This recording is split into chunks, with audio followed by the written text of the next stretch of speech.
محترم حضرات، یہ جو ٹاپک اور تھیم ہے آج کی کہ دینی اور عصری تعلیم کا امتزاج، اہمیت اور ضرورت، میں کم و بیش نیشنل اور انٹرنیشنل 2 درجن سیمیناروں میں شریک ہو چکا ہوں اس موضوع پر. بہت سا کام کیا، نصاب بنائے اداروں کے لیے، اور ہندوستان میں جو عملی کوشش کی جا رہی ہے حیدرآباد سے کہ دینی مدرسوں میں ماڈرن ایجوکیشن کو کس طرح انکلکیٹ کیا جائے، اس کمیٹی کا میں کنوینر ہوں. اور ابھی 2-3 درجن مدرسے ہیں جو اس کمبینیشن کو شروع کر چکے ہیں.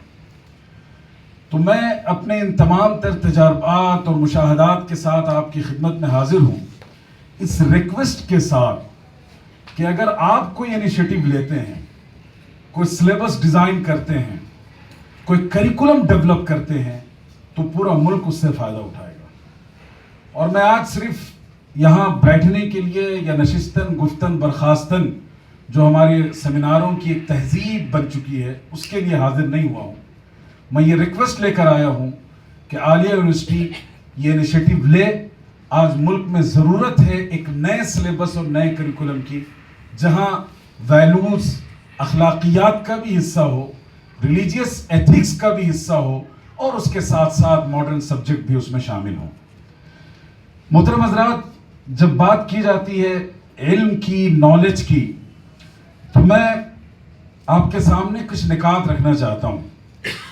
دیکھیے، ہمارے لیے جو گائیڈنس ہے وہ قرآن مجید ہے. Source of knowledge, source of guidance وہ اللہ کی کتاب ہے. صرف قرآن مجید میں learning, education, research, thinking, rethinking, observation, analysis, اس سے ریلیٹڈ اگر ووکیبلریز میں جمع کروں تو there are 8 types of vocabularies. Those are focusing on the research, on learning, on critical thinking, on development of scientific temper.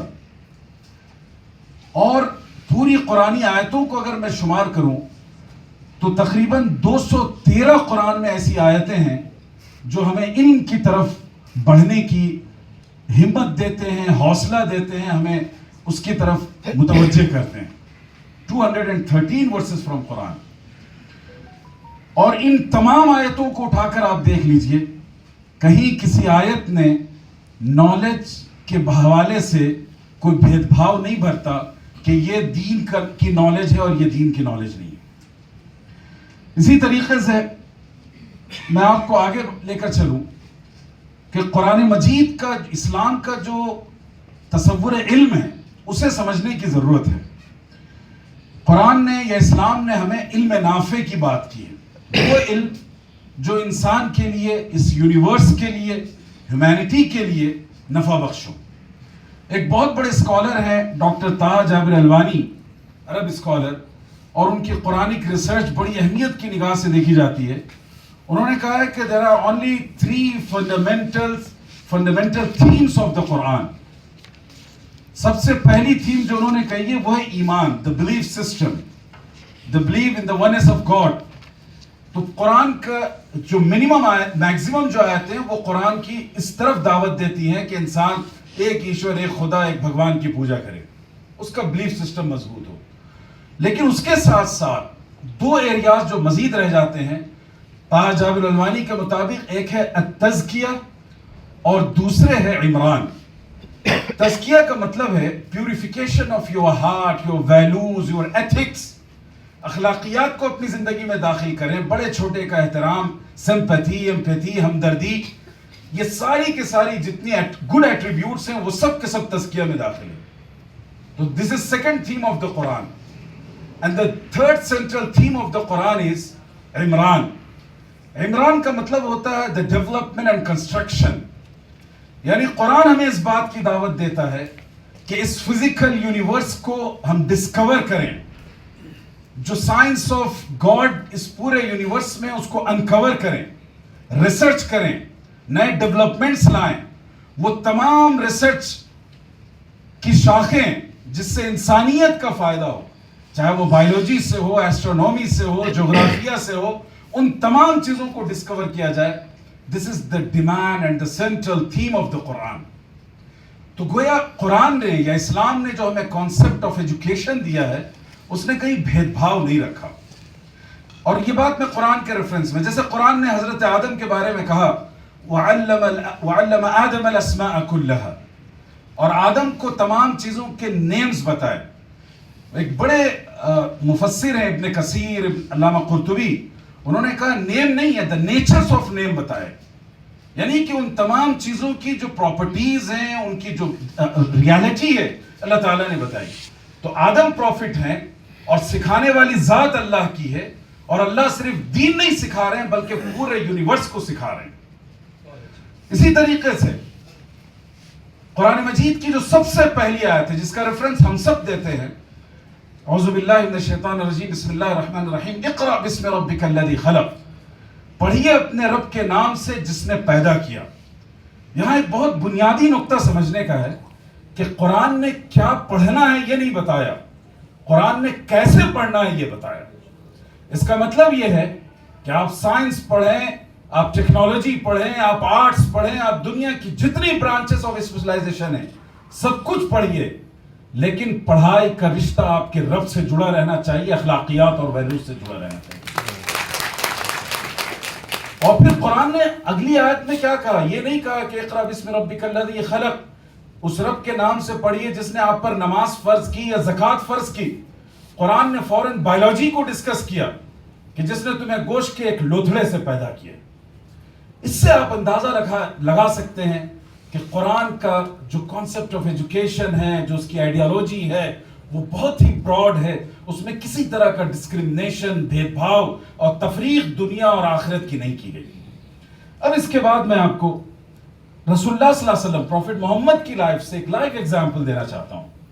ایک جنگ ہوئی اور مسلمانوں پر جنگ مسلط کی گئی, اور جنگ میں مسلمان جیت گئے. بدر کی, دا بیٹل آف بدر جس کو کہتے ہیں, اس موقع پر جو قیدی تھے, پروفٹ محمد صلی اللہ علیہ وسلم نے کہا کہ جو لوگ پیسہ دے کر اپنی جان نہیں چھڑا سکتے ان میں سے ہر قیدی 10 لوگوں کو سکھا دے لکھنا پڑھنا, ہم اس کو چھوڑ دیں گے. اب سوچئے کہ جو مکہ کے مشرکین تھے, کیا وہ قرآن مجید اور نورانی قاعدہ پڑھانے پر مامور کیے گئے تھے؟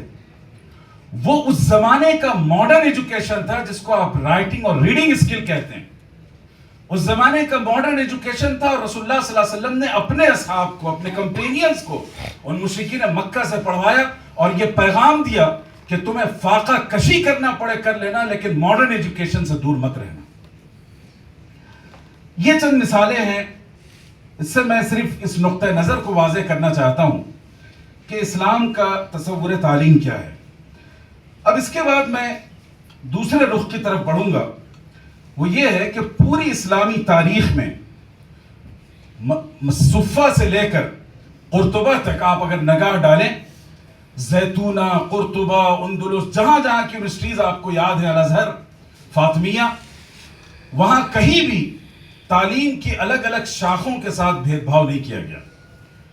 یعنی تعلیم ایک اکائی ہے, اسے آپ الگ الگ زمروں میں تقسیم نہیں کر سکتے. یہ اسلام کا بلیو رہا. یہی وجہ ہے کہ خود رسول اللہ صلی اللہ علیہ وسلم نے مدینہ منورہ میں اپنے کمپینینز کی جو ٹریننگ کی, جو لیڈرشپ ڈیولپ کی, کیا ان میں سب کے سب مولوی بنا دیے, سب کے سب عالم دین بنا دیے؟ امام ابن قیم کی کتاب اعلام الموقعین اٹھا لیجئے, اس میں انہوں نے جو شریعت جورسٹ تھے کمپینینز آف پروفٹ محمد صلی اللہ علیہ وسلم میں, کہ ان سب کے نام شارٹ لسٹ کیے ہیں, تو انہوں نے کہا ہے کہ ان کی پوری تعداد 133 سے زیادہ نہیں تھی, اور صحابہ تو 1 لاکھ 1.5 لاکھ سے زیادہ تھے. تو اس کا مطلب یہ ہے کہ صحابہ الگ الگ اسپیشلائزیشن سے جڑے ہوئے تھے. یہی وجہ ہے کہ محمد صلی اللہ علیہ وسلم نے اپنے گھر میں حضرت عائشہ کو فارن لینگویج سکھوائی. Knowledge is, we cannot divide knowledge. یہ بات آ گئی ہے, অনেক লোকরা বলে দিলেন, okay, repeat করার, I feel it's not needed. Believe me, it is not. And I agree with my brother Omar Abdi, what he spoke. When it comes in terms of, or in light of religion and Quran or Islam, what he has said is, he has stamped it. We all agree, I believe. I heard my seniors speaking also. So no need